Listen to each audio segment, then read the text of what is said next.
Hello everybody, and welcome to online event this evening, our interview with Clare Slaney, Counselling, Class and Income.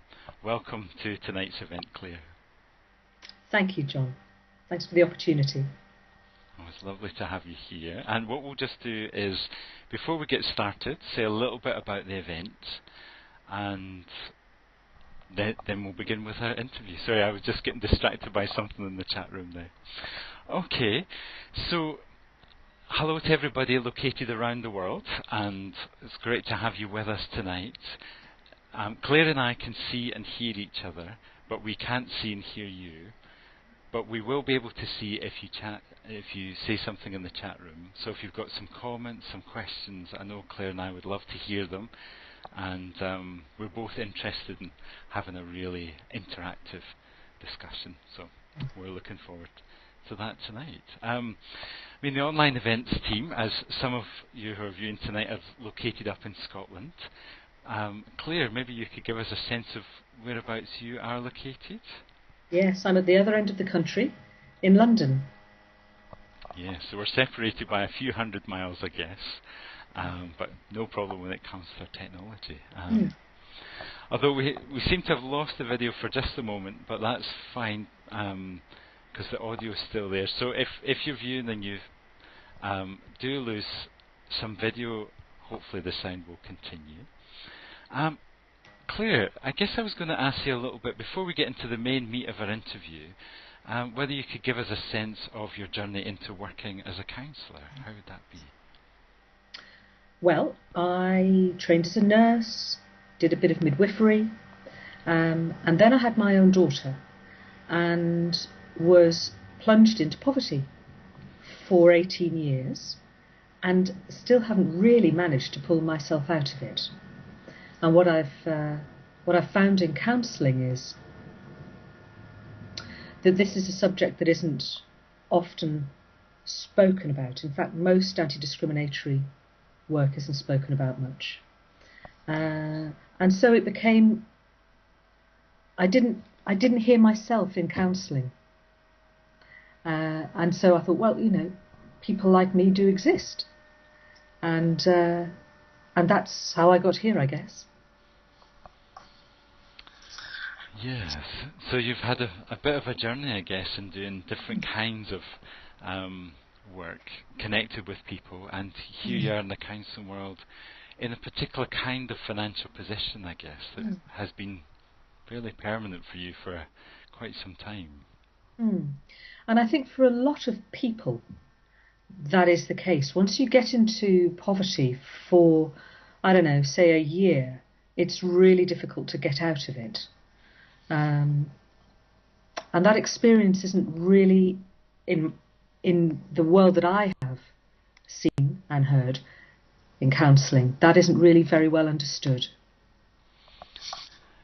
Yeah, so I guess that is the real sense of our interview tonight. What we were wanting to think about is that dynamic where in counselling poverty isn't talked about much at all, if at all. And you write a blog that is entitled Counselling, Class and Income, where you spend time thinking and writing about this experience, I guess. Maybe could you tell us a little bit more about your blog?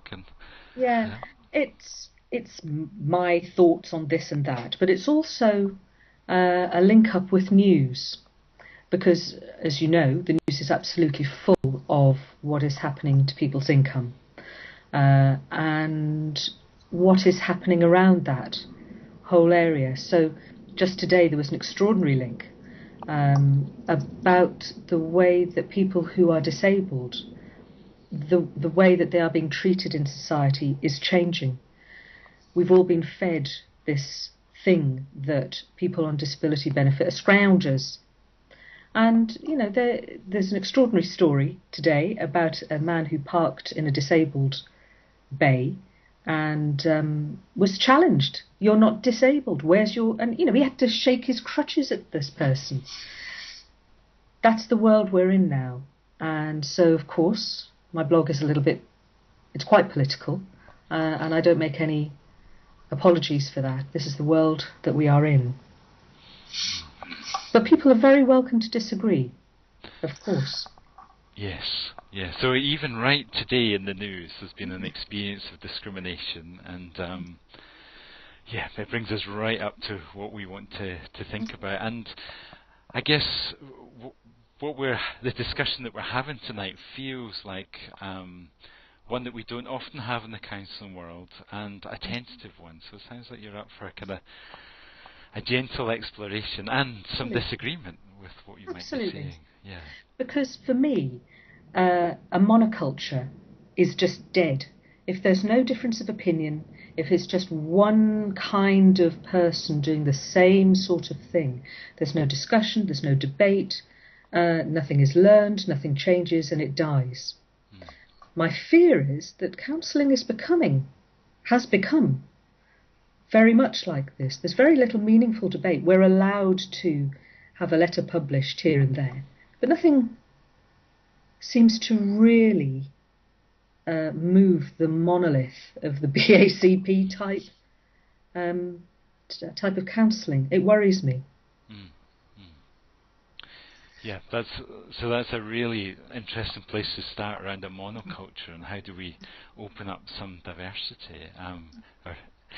So we're just, Claire, we seem to have lost your picture for some time, so I think what we'll do, we've got a really interesting question in the chat room. So I'm wondering, if counsellors see themselves as apolitical in a session, I guess we're talking about a counselling session, might there be a danger of overlooking or even denying how much of a detrimental impact class poverty and its causes can have?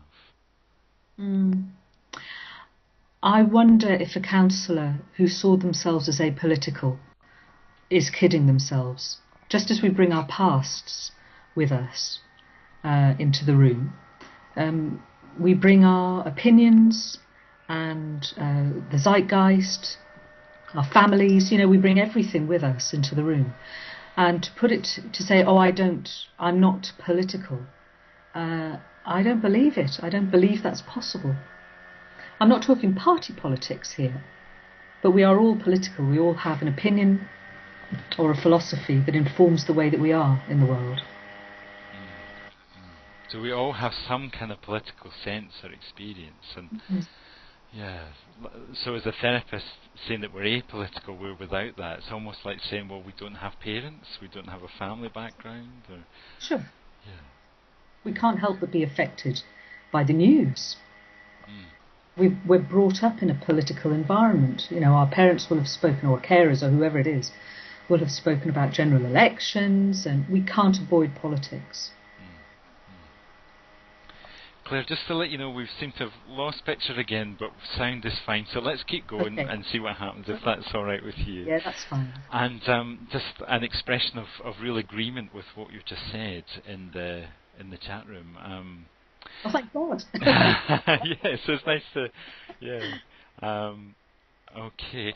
I mean, there's a little bit extra in that question about, well, what's the impact of denying that political experience? What's the impact on our clients who have been impacted by class poverty? Well, I don't know if I'd be that specific, John. I think any client who isn't met with a degree of transparency from their counsellor is going to have a different experience than if they are met congruently. So I come from a person-centred background. That's my language. But I have tremendous respect for other models. And I've had psychodynamic counselling myself, and I found that, surprise, surprise, it's the relationship with the counsellor that matters. And if that counsellor can be truthful with me, perhaps saying something, I'm really sick of you going on about money, something like that, when the relationship is good, and put that in counselorese, that's a point of growth, I think. How does that sound, John? Does that make sense?